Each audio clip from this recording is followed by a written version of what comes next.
This is going to be a difficult subject to tackle as it defies conventional wisdom, including my own.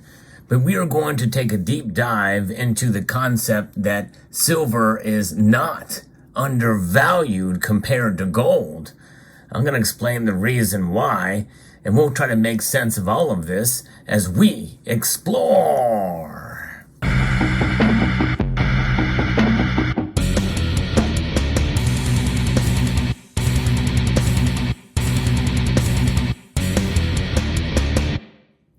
There's an article posted over at gold-eagle.com by Kelsey Williams that I checked out earlier, and I think this is quite an intriguing subject about silver's price compared to gold. Now, you've heard me talk about time and time again on this channel the difference between price and value, but I'm actually taking a further leap really than what Mr. Williams is here in this particular point. So let's go through some of this and see if we can make sense of the logic behind it. We know that many in this community, including myself, have made the argument that silver is underpriced or undervalued compared to gold. There is a difference, and I think right now I would not necessarily make the argument that it's underpriced considering what's going on in the market. We'll get into that in a moment. But value, many people, including myself, kind of feel that it is undervalued compared to gold. It's fueled essentially by some that expectations for return to the original fixed ratio of 16 to 1 in favor of gold. So that is something that's pretty unrealistic, and I think most understand that because that was a fixed ratio. Now the market is taking over. And then others will even go as far as to say, well, it should be based off of the mining ratio, because gold to silver ratio that is mined, silver as comes out of the ground at about 7 or 8 or 9 to 1. So therefore the price should be there. But of course, that's a mutually exclusive ratio and has nothing to do with price. And the market fundamentals do not mirror in any way, shape, or form the mining ratios. So if you use 16 to 1 as a guide, and silver would need to be about $120 an ounce based off of the current price of gold. There are some who are predicting that the silver price could be, in fact, explosively higher very quickly, and that $120 an ounce is a very realistic price target. It is not likely, though, that a move in silver of that magnitude would happen absent any concurrent action in the gold price. In fact, even if that were to occur, I don't think it's going to happen. But more realistically, both metals would move up in price strongly with the momentum favoring silver, at least in that scenario. A commonly quoted upside target for gold is about $3,000 an ounce. So if you recalculate the ratio there, the ratio still drops favorably for silver, although not as much. So if you were to have gold at $3,000 an ounce and silver at $120 an ounce, the ratio would be 25 to 1, which, by the way, is still far shy of the 33 or 32 to 1 that we saw when silver reached $50 an ounce back in 2011. But gold is one of those metals that is different than silver in many different ways, not only in terms of its physical properties, but in terms of how it is viewed by the markets today. And that is the crux of, I think, what the author is getting at here. And what is the view of the markets is that gold is money and silver is a commodity. And he says the basic value of either gold or silver stems from its primary fundamental. This means that gold is valued for its role as real money, and silver's primary value stems from its use in industry. Now, this is something that the fundamentals, quoted from another piece, is that gold is real money, first and foremost, but it also has industrial applications. So that's the nuance there. Gold does have industrial applications, no question about it, but it's primarily seen as money. Silver's primary role is as an industrial commodity, and its secondary use is as money. Now that's where I agree. And a secondary use as money, and by the way, as commodity money, and it is at dormant money. In other words, the only people really who see it as money is those who stack. And by the way, not even all stackers agree that it is money. So there is sort of a dichotomy there. Regardless of your view on it, you do see it as a store of value. Most of us do feel that way in this community, that silver is a store of value and it will preserve our wealth over the long course of time. But what about compared to gold? Well, we can see that it's been obvious, especially over the last couple of decades, that the ratio between gold and silver has been all over the place. Mostly, though, widening, which goes to show you that there's a real difference here with how the market perceives gold compared to silver. But as original money, gold reflects the loss of purchasing power in the United States dollar by moving higher in price, essentially reflecting its value, by the way.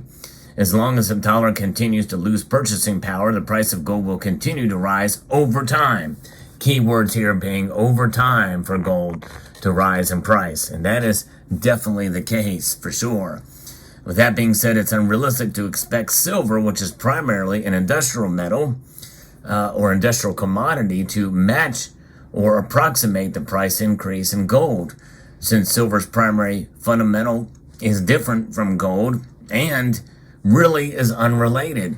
And I think that's something that a lot of us have a hard time as silver stackers grasping. The gold to silver ratio that we see as I record this video, it is well above 82. It's over 83 right now.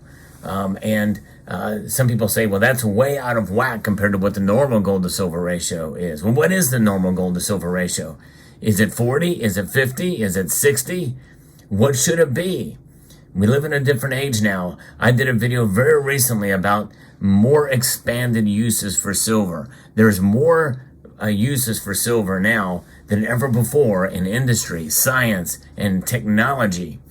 And so with that being said, it is understandable how gold could be seen as an industrial metal, but it really rises far above that, in multiple different uses, as well as its increased uses in as in jewelry and other applications that aren't necessarily industrial in nature. But nonetheless, let's take a look at the gold to silver ratio. In the Mint Act of 1792, the United States government arbitrarily chose a 16-to-1 ratio of the gold price to silver price. The actual prices were set at $20.67 an ounce for gold and $1.29 an ounce for silver. It really equates itself when you look at constitutional silver. It really does add up with these coins when you put them together and to that number, to that end, because a dollar's worth of silver is under an ounce, and $20 worth of gold is under an ounce.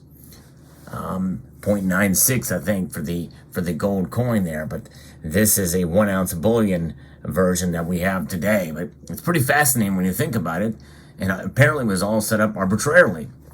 But at various times after that, the market price for silver was either higher or lower, causing the U.S. government to engage in a comedic sort of series of price supports and price suppressions. Pretty apparent and blatant. Beginning with U.S. involvement in World War II, silver's primary value as an industrial commodity spurred a gradual decline in the ratio that lasted for 27 years, reaching a low of 16-to-1 in 1968. But before that, in 1915, the gold to silver ratio was at 37. 4 years later, it was at 17. By 1940, 2 full decades later, the ratio was at 97. Yeah, crazy. And then after that, coinciding with the opening of the involvement in World War II, silver's primary value as an industrial metal commodity spurred, and then we saw this, that in 1968 it reached back down to 16-to-1, and then at the opening of the world markets for both gold and silver, the ratio proceeded to climb all the way back to near 100-to-1 in 1991, just shy of it. So we've seen it go higher in history. Silver investors who are depending on a declining gold to silver ratio are betting that silver will outperform gold moving forward. For nearly 60 years through though the ratio has held above a trend line, taken to much higher levels. In fact, we've seen it go to 126 back in 2020. It's pretty crazy to see. It's been kind of all over the place. It's kind of really hard to see and to really build a trend line to see what the normal would be. Gold and silver are two different items with their own dependent functions and uses. That's something that we have to understand and see to make sense of. Even though we obviously can buy it as a bullion device, the difference is for the vast majority of silver out there is used in industry. There's no fundamental reason which justifies any particular ratio between gold and silver. That's something we have to get into our head, myself included. For those who insist that there's some correlation between the two metals, it might be more realistic to measure from Depression era lows for silver rather than using $1.29 an ounce fixed price. In March 1931, the price of silver was 29 cents an ounce, having fallen along with other commodities over the decade in the 20s. Silver's price had declined 75% from its high of $1.13 an ounce in June 1919. The official price of silver was still at $1.29, so the amount of silver in a silver dollar was worth nearly 80% less than the official government price. So if you use 29 cents an ounce to measure silver's price performance going forward, and we find that in August of 2020, at $29.26 an ounce, silver's increase is now close to 100-fold and matches the 100-fold increase in gold. Calculating a ratio between the two metals yields a considerably different result from the previous 16-to-1 number. And so you can do some math and find that we would get around 71.1 rather than the 16-to-1 using those old numbers. Dividing the gold price of $20.67 by 29 cents an ounce, which was the market price at the time. That compares favorably with the ratio of 70-to-1, resulting from a calculation using the August 2020 highs for both metals, and although the ratio is somewhat higher now that we're seeing. So we may not be out of the original or what the normal gold to silver ratio is. We very well could be very close to it, given the nature of these metals. So investors and others should reconsider pronouncements claiming that silver is undervalued and underpriced compared to gold. But you got to think that there is merit in calculating and relying on any gold to silver ratio. You got to keep the following in mind. Primary fundamentals for gold and silver are distinctly different and unrelated. The ratio of gold prices to silver prices has trended higher in favor of gold for almost 60 years now. The gold to silver ratio will continue to widen in favor of gold as long as U.S. dollar continues to lose in purchasing power. And I agree with some of that, but I do see the volatility of silver very well we could see a narrowing of the ratio. And we have seen that in the past in recent trends with the prices of gold and silver. Price action of both gold and silver, when measured from Depression era lows, is comparably equal now, as we've demonstrated. Now, one other thing that the article doesn't mention that I will say here, and that is pretty profound, is that both metals have been mined much more. There have been a lot of metals that have gold and silver that have come out of the ground since 1900. I mean, by huge magnitudes, which also throws off all of the historic data before 1900, as it gives you an idea that silver and gold are being used in multiple different ways, as well as in coinage. And so with that being said, all this new supply of gold and silver and mining technology over the years plays a role as well. And notwithstanding, and there is a lot more room, I think, headroom for silver to move than gold at this point. So I disagree somewhat with some of the conclusions here or the points in this article, but I think overall, I think it's pretty safe to say that silver is not undervalued and not underpriced compared to gold. But nonetheless, I still believe that silver will rise, and it will rise along with gold because they are both seen as precious metals and as stores of value and by the market in general.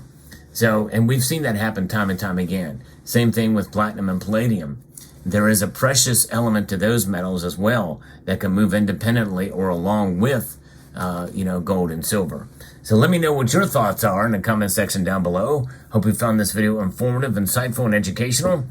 And I want to extend a multitude of gratitude to you all for watching and encourage you to please rate, share, comment, and subscribe.